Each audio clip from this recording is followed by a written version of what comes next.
Well, hey friends, Rob OFriel here again with you to talk about what I love talking about, which of course is music.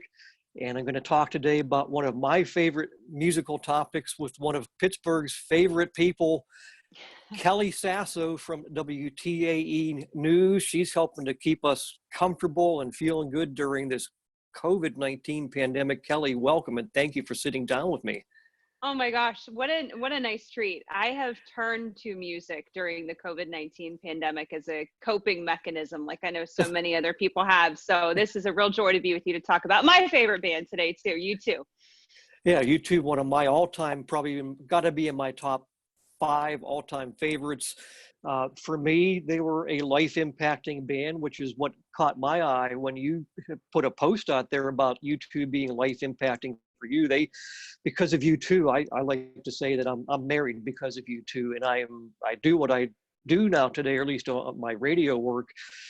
I met my wife, and we bonded over U2's Boy album. And Oh. from there, it just became a love story, and we're still married. We're celebrating 30 years now. But I think that if we hadn't bonded over U2's Boy album that first time, who knows what might have happened? And you Yeah. talked about them being life impacting to you. Well, the actual post I made was for Bono's 60th birthday. So I think you've been a fan a little longer than I have, just a little bit. You talked about 1983. I wasn't born in 1983 yet. So I have a bit of a different perspective, but definitely a deep love nonetheless. 60, that really caught my eye too when you said Bono is Yeah. 60 years old. I Yeah. still think of him as that 18-year-old spunky punk kid spitting Me out, too. you know. This guy, Yeah, right? This Bono. right. Yeah. So you would, how did you discover U2? You told me a little bit before we talked about Yeah. when you discovered. Tell us about how you discovered them. You know what's funny is when all of us can sit back, right, and try to think of our actual first life memory. I mean, life in general. And it's hard to pinpoint an exact one, but I think for me, so this album, Joshua Tree, which is my absolute favorite, came out in March of '87. I was born in December of '86. So I was just a few months old when this album came out.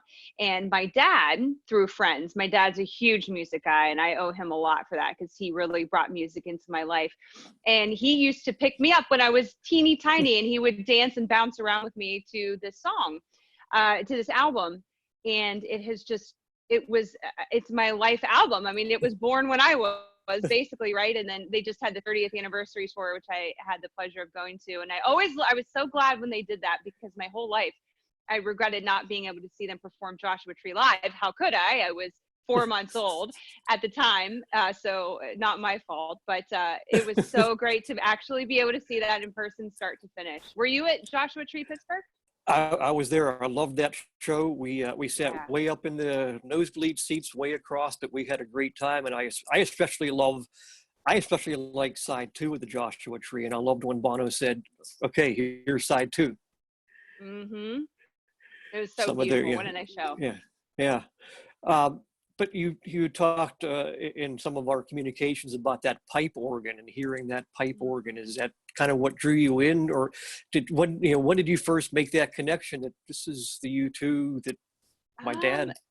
it's so hard to say. My dad is he's one of those people, he'll latch on to things, and I guess I am too. If he has a movie that he likes, he'll watch it 1,000 times. Some people will watch something once, enjoy it, and move on, but he's never been that kind of person. And so while the album came out when I was 4 months old, I heard it till I was 14, at the point where I was like moving on from that. But it stuck with me my whole life. And like you and I talked about too, U2 is a band that has reinvented itself so many times that even their new music and different producers that they collaborate with, it's just kept me guessing. It's kept all of us guessing over the years, and it's a different sound. So this will always be my favorite because, music can transcend and take you to different places. And when I hear it, if I'm nervous or anxious, actually the day before my audition and the day of my audition at WTAE, I would, put on this album. Anytime I had a nervous moment in life, I put on this album, and it always takes me down, and it's sort of like a grounding thing. But I love the new stuff too. So it's, you can't really compare. That's the thing. They're still the same four guys, and they're still relevant. They're still making great music today, and Yeah, especially live. You know, when you see them live, it still comes down to them just being almost a punk band still. right. And you had talked about how that spunkiness kind of spurred you through your career. Yeah. Can you talk a little bit about how they inspired you? You mentioned that you kind of a small town girl that had to kind of fight her way through, or was looking to make it to the big time. And how did you two help you throughout your career? Yeah, I set out this book because I love the color. This is called U2 Show. But I have another one that's YouTube by U2, it's called. You may have read it. And just knowing the backstory of the band, I certainly don't want to paint a picture of disadvantage. I had a wonderful life growing up. I grew up in Greensburg, Pennsylvania, Westmoreland County. I went to Hempfield High School. I got a great education. My parents gave me everything they could. However, that being said, my mom worked in retail. She didn't work when I was growing up. When I got to about middle school, she started working again. My dad was an electrician, a very good one at that. But I never was introduced to circles where I would have met people that would have been in this field, that would have made anything like working in television seem like a reality for me. The only thing I had was watching the news. I think because my mom was a stay-at-home mom for a long time, that was her connection to the outside world, basically. Before the internet and smartphones, it was the news. So I grew up watching the news all the time, and I really started to look up to these people. And it was basically, my inspiration wasn't from anything in real life. It was just what I saw and heard, come through the screen. And I set my sights on WTAE because I knew a lot of the people there from seeing them on TV. I thought I knew them, I guess I should say. And I went to, I started doing the announcements in middle school to try to get better. High school, went to college for it, moved to Arkansas to get a job and get some experience, all with like a bullseye in on WTAE. And finally made it happen, thank goodness, because there was no plan B. I don't know what I would have done if this didn't work out. But to get back to your original question, so in a way, it was sort of like I just really have a respect, not just in my own life, but for people who can really, bootstrap it, people who didn't grow up in circles where things were laid out as a possibility because their parents did it or their parents' friends did it, carving your own path, essentially. And just like U2, I mean, it started, as you know, with Larry Mullen putting up a sign at their school, and no one knew how to play an instrument. They were sort of pointing, are you going to do drums? Are you going to do guitar? Whatever. And they figured it out, and they found their place. And I think that's just a really fun, cool story. Yeah, and they made it work. But they believed it was going to work. Maybe others didn't, but I think they knew from early on, and they found a way to make it work to the point where in their concerts early on, since they didn't have enough songs, they would play some of the same ones twice. Right. They had That's to come way back, but yeah. So they also, in the business that you're in, you tell stories. You too tell stories, and we mentioned before, you talked before about reinventing themselves. One of my favorite U2 quotes, I think it was 1999, when Bono said, we're going to go all the way and dream this up all over again. And I thought, they're done. And they weren't. And they came back, and the stuff that they dream up, these tours, they're stories unto themselves. That's interesting timing if it was 99, because what happened in 2000, all that you can't leave behind, right? We got Beautiful Day, we got Elevation, like some of the biggest, more modern hits from U2. Yeah, they pivoted and started to tell a different story, and that's what has kept them, I think, relevant over the years, and they continue to do that. I keep wondering, the pop tours and the tours with the big, I forget which tour that was. It had the 360 the Claw tour. 360, yeah. Yeah. And they're calling the White House on some of these tours, and then they turn around and strip it down, and they're doing the Joshua Tree, laid back. So one of the things that I think it was a show last year, their final show of the tour, I don't know if you heard this, Bono said something very similar this time, but it was, and I wrote it down here, it said, we're going away now. But he didn't say we're going to dream it up all over again. I don't know if you've heard that or not, or that bothers me. Are they done? I hope not. Nah, that doesn't bother me at all. Actually, they did something that freaked a lot of fans out, though. It ended up being really funny. It was maybe around December. They said when they were finishing up their last tour, we have a really big announcement. We're going to do it live from the stage. I can't even remember what country the show was in, other side of the world. But the big announcement was there was going to be a permanent U2 Sirius XM radio channel, which, by the way, still hasn't happened, called the U2 Experience. It was going to be coming in 2020, but the comment thread, they did it very cryptically. It was like, hey, join us tomorrow. We have an announcement live from the stage. The comments, Rob, people were saying, I'm not going to work tomorrow. I'm not going to sleep tonight. I mean, it was like the speculation was running wild. It was, is it a new tour? Is it a new album? Are they done? You know, do I think they're done? Absolutely not. No. Good. I'm going to hold you. You don't have insider information from WTAE, do you? I wish. If I could pull that card to get an interview with Bono, I would have pulled it on day one. Unfortunately, I think the one musician I would most love to talk to, and just to sit down for a beer. I'd love to, just not an interview, but just have a beer with them. Bono. Yeah. Oh my gosh, yes. So you've done some traveling, though. You're not just a U2 fan. You've got like a whole, I think, a room or a shrine, and you've done some traveling in your time. Yeah. And I think you told your husband to take a right turn at some point and drive a couple 100 miles out of the way. It was bizarre. I've done a lot of crazy things for U2. How it started. So my very first concert of my life was U2. It was the Elevation tour. So it would have been like 2000, 2001.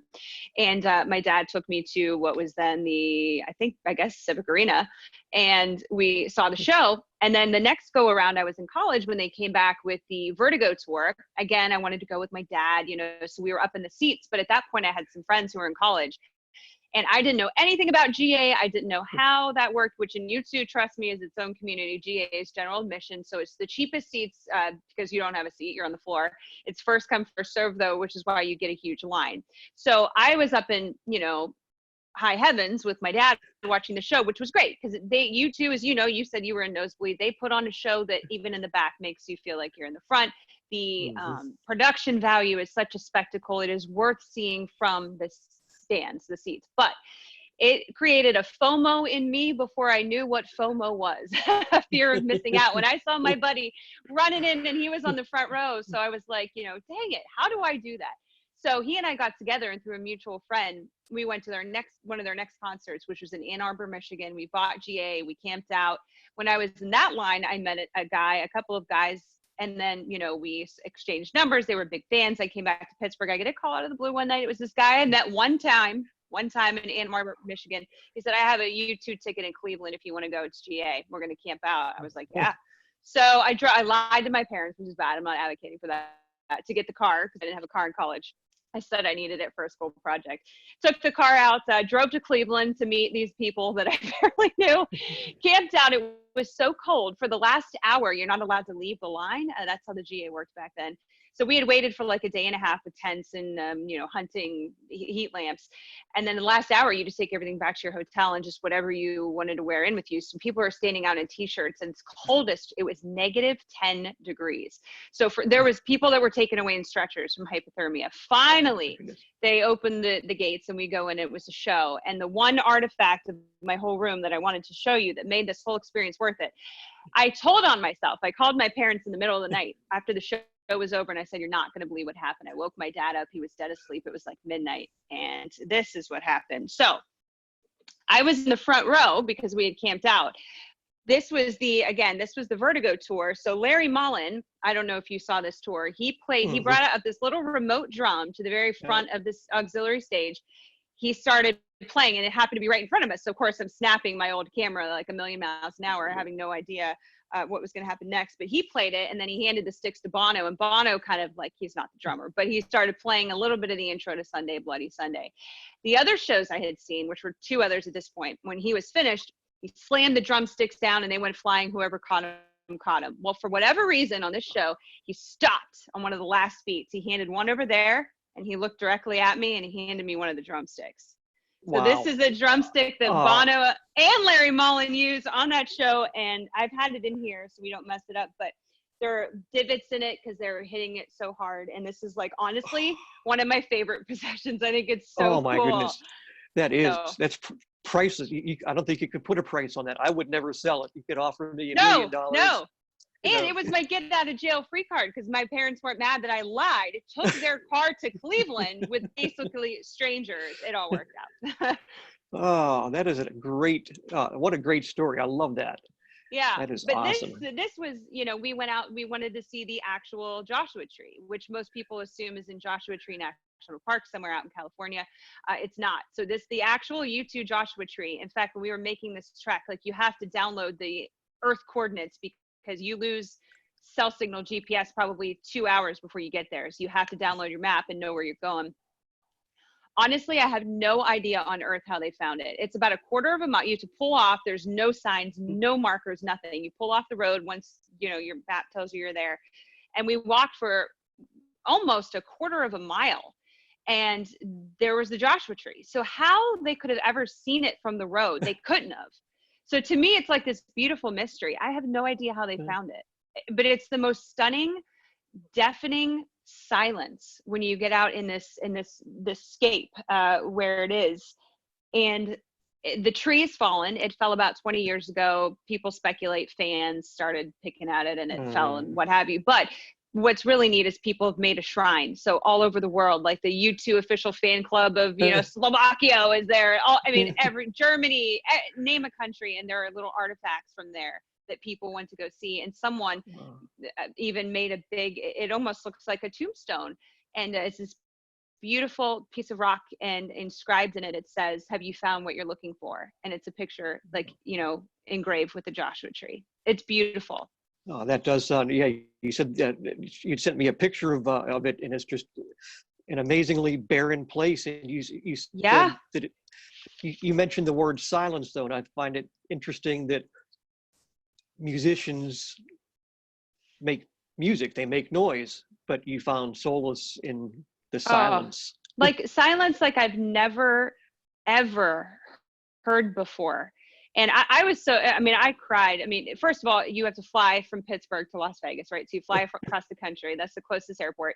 And then Nick and I, because I'm used to get up in the middle of the night, we left at 3 a.m. So we watched the sunrise through the Mojave to get there. And it was one of the few days of the year that it snowed in the Mojave Desert in Death Valley. It snowed. There were photographers from Nat Geo that were there. So we got like this crazy, odd, bizarre day. We were almost afraid we weren't going to make it because they don't have snowplows in Death Valley. But finally, thank God, we rented a Jeep. And so we got out there, and it was just the most emotional thing to have seen this tree my whole life, and then just, you know, a million times, and then to actually see it in person, even though it died, even though it's in a dusty pile in the desert, and one day it won't be there, it's going to disintegrate, obviously, but it was really special. If you ever get to go and you're a U2 fan, I mean, I know it's weird to travel across the country and drive to go see a dead tree. You know, my husband, he's a great sport, but even he felt it when we got there. I mean, there's a spirit there. Yeah. I love another great story. That's you know, fantastic insight. I'm going to have one final question for you before we go. But before we do, I always like to say, is there anything else you want to talk about U2 that we haven't? So I've got one. I'll put you a little bit on the spot with a question. Okay. Well, the only other thing I'd love to say is the fan base for U2 is one of the best. It makes the show so fun. If you could buy a single ticket, if you don't have any friends that want to go with you to U2, buy yourself a ticket, get in line in GA, and you're going to have 50 friends by the time you leave. And unlike other concerts, which I won't name, that come in trash parking lots in Pittsburgh, this group is as recently as the last Joshua Tree tour, one of the fans had the foresight to not only bring garbage bags for everybody, so they packed up the garbage, were very respectful. They also, because people show up with chairs that you can't take in, like folding chairs or blankets or what have you, they arranged for someone, I think it might have been with Salvation Army, it was some sort of rescue group, to donate. They put a huge box out, so as you're walking in, if you had a pillow, you could put it there. If you slept out there, a blanket, to donate it instead of just leaving it there or throwing it away. So it's just, it's a wonderful group of people. It's a dedicated group of people. And it's story time. It's what you and I are doing for like days. So if you're a big fan, it's GA is the way to do it for sure. I agree. Yeah, the fan base, and some of that comes from which is a whole other conversation. There's the U2's messages and social consciousness and political leanings, but that's a whole other conversation, which we should not get into. Right. Yeah. So are you ready for, I'm going to have you use your reporter skills and put you to the test here. All of a sudden you have a chance to meet Bono as a reporter or a fan. So you have a chance, you've got 5 minutes with Bono, but you get to ask him one question and that's it. So Kelly Sasso, reporter, what's the one question you're going to ask Bono? Because this is your one shot. Man, 5 whole minutes. That's a long time. That would be a dream. Rob, that's a tough one. That is a tough one. You know what? I don't know. I think I have thought about this before, and it almost happened at the last tour we were at. He came out, it was going to be just like a quick picture with fans, but I don't know. I'm afraid it would just be so cliche. It would be like, do you even know how much that you changed my life and touched my life? And which I'm sure hears, in droves. So I don't know that it would even be that special. I would have to ponder it a little more. That's a terrible answer. I like asking questions better than answering. That's the thing I said before. I wouldn't, I'd want to have a beer with him. I wouldn't want to be in a situation where I'm interviewing him and happen to ask him questions, because I would be afraid of the exact same thing, the cliche. But I love the question that you came up with there is, do you know how much you impacted my life? And even though he probably does hear that, not a bad thing to hear. So yeah, I think it'd be a true. great question to ask him. He'd probably say thank you and appreciate it, and probably talk about something else too with you. So good answer. You and I need to scheme next time though, and get him for that beer because they'll come back. They'll come to Pittsburgh. They'll be back. I'm holding you to it. I think they'll be back. There's too much music in those guys. Oh yeah. And so I'm looking forward to it. And maybe when they do, we'll connect again and have that beer, and maybe get Bono cornered somewhere where we'll find out a way to get him cornered with that beer and just have a good time for 5 minutes and enjoy their music. Kelly, I've enjoyed talking to you so much about U2. I hope that people that see this, they get to see maybe a different side of the person they see on the news in the morning. You're out there delivering serious topics quite often, or telling us about their 90-minute drive to work they're about to face. So worst. Hey, we've had a nice break from tunnel traffic, right? It's been kind really, nice. Yeah. So thanks again. It was great to talk Thank to you, and see you around. See you to U2 show. All right. Yes, sounds good. Thank you. Bye.